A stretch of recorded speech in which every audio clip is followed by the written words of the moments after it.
Okay folks, welcome back to Wooden Tool Company's channel. Welcome back to my shop. So what I'm going to do in this video, I've done this before too, is I just sit in front of one of these things on my little bench. And I think I broke it, Archie. What broke is the big question here.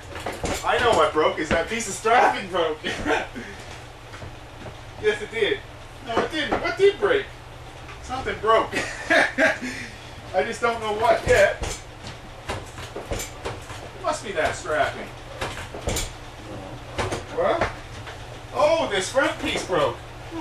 Broke it. I guess that's the end of this video, folks. I'm actually not. I'm going to patch this thing up right now. Give me a hammer. And I'm just going to drive a couple of screws the way I did the other one without even stopping the video. This will be kind of a fun video because this is the first time I broke one of these things, folks, and I'm going to let it go. I'm going to smash like this and get it back in where it's supposed to go. My drill with a couple of long screws and just drive a couple of screws into this thing, and we're going to go with this video anyway. So where's that big bucket I got laying around here? Over here.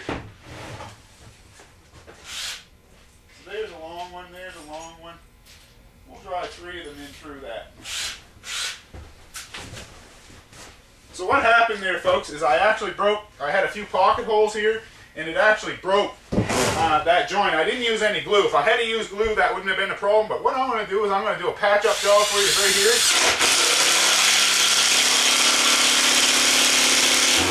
Uh-oh. This bit is not very good. We'll just try a new screw. These screws are all half wore out is what's wrong. They're just kind of project screws that ended up in a bucket. I'm going to grab my bag of new ones.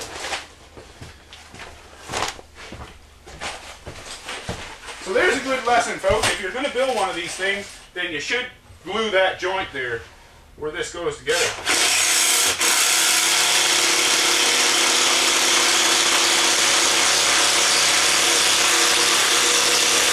So there, that one hooked it in tight. Now I might just grab my mallet and give that another little tap in. And we'll patch this thing up and do some drilling. So there. Now I'll just put one at the bottom.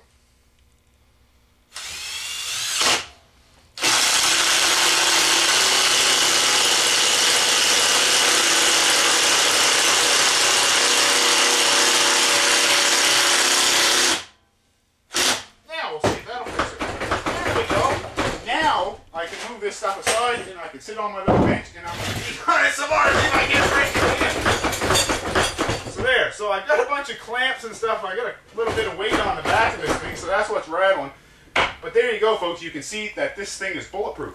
Once you get this set up, if you break it, it only takes a minute to fix it. And I did break a pretty critical link there. And maybe that would be the best way is, you know, after you're done, pre-drill a couple of, you know, a couple or 3 screws here and put it together that way would be the strongest. So what I'll do in the rest of the video now, we'll do what we're supposed to do, is this is about take number 4 with this thing. We've been drilling like crazy. This is the first time I've let Archie drill with it, and he's kind of having fun, and I'm having fun taping him too. So he's done a bunch of other ones. Now what I'm going to do is get him to start up the dust collector and come over and drill some holes for us. That wasn't planned neither, folks. That was not planned. I did not plan on breaking that piece, but you know what? We patched her up, and I'm sure that this will work just great. So what I want to do too, before we start here, is I'm going to explain the difference to this, Archie. Maybe you can just shut things down for a second. This is actually the machine, I'm not sure if I said it in this video, that my buddy had, or I was going to give to my buddy with the K3 on it.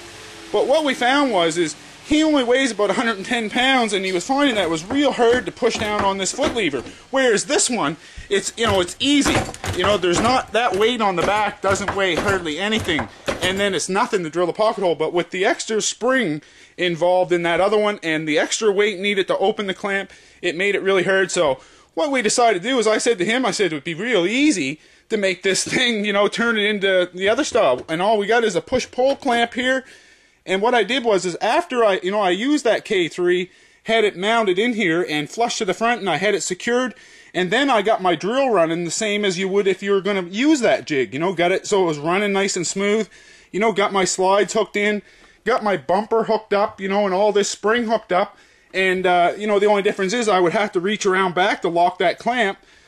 And you might have to take a little notch out of it too. But you don't really need to close the clamp when you do it. All you have to do is, you know, it will lay flat in there. But if you try to lock that clamp, there's a little bump on the bottom that'll cause it to rise. So you'll just have to put it in there, you know, screw it down, and then get your drill running nice and smooth up and down it. And then what you'd want to do is, you know, you'd want to make sure that that drill of yours too is hooked down so it can't move from side to side. Because if it can move, then when you run it down the slides into this block, then it won't go in the right spot. So what you'd have to do is, you know, take the jig out, replace it with a wooden block like I have, and I'll do more videos if you guys want me to, showing how I done this. And then, you know, I secured it from behind. I made quite a box in behind for dust collection and to make this thing rigid too, because I don't want that block moving when I lock the clamp, because then it would wear it right quick. So this has to be, and this jig is probably the most rigid one that I have. So I'm running out of wind, folks.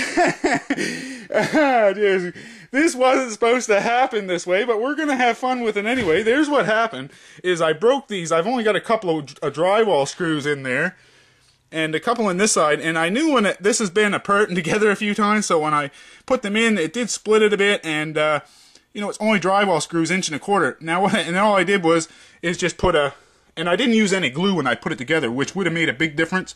It probably wouldn't have broke. So maybe you guys, when you put yours together, make sure you use some glue, and maybe even put a couple of screws from the outside. So now it's fixed. It shouldn't break. I actually thought the strapping broke, but the strapping broke earlier.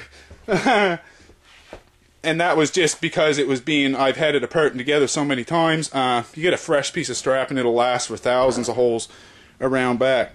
So this one here has got the dust collection here. This is where I'm actually drawing my air from. I'm not actually sucking the dust. You can see I've got a dust collection hole there. Well, this is where I'm allowing the air to come in, and the air comes in. So when the material gets clamped in the old way, there'd be nowhere for air to come in. You know, especially once the drill went down into its cycle a little bit, then there was nowhere for the air to come into the cycle. So you'd be basically blocking your vacuum cleaner off or whatever was hooked up to it. But with this way, I'm actually allowing my air to come in the bottom of the hole. So when the drill comes in, the air's trying to travel up, and it actually travels up to about the center of this block, and then it gets sucked out. See, if I show you around back here, you can see the hole comes below the dust port. So there's where my air, this never gets blocked off, so it's always able to suck air in through that hole. And then the dust collector, the dust port is actually about halfway up the block, and I drilled a 3/4 inch hole right into the pocket, you know, where the drill bit went down through. I just come into the backside. So now it gets sucked up the drill bit and then out through the side here. And all I did was make a little box and hook a dust hose in the side of it. So now, without talking anymore, I'll get Archie to start things up and drill some holes for us, and I'll do some tape and show you guys how this is working. And stop talking, because I'm out of wind. Talking fast, folks, takes a lot out of me. But drilling pocket holes fast doesn't anymore.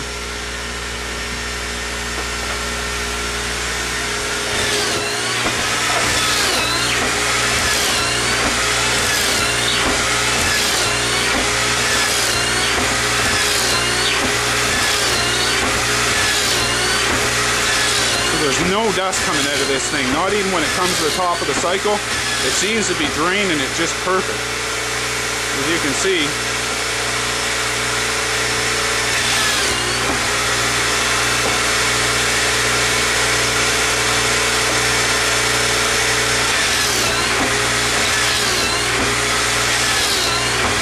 This is the most dust-free unit that I've made so far, and I think this is going to be my personal unit too.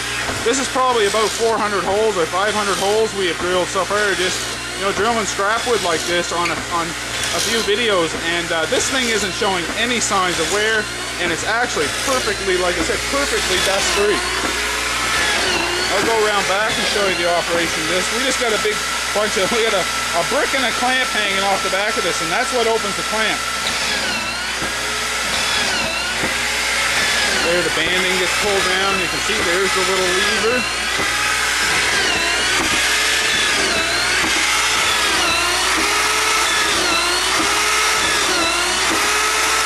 You can see, folks, if anything breaks, it's going to be pretty easy to fix.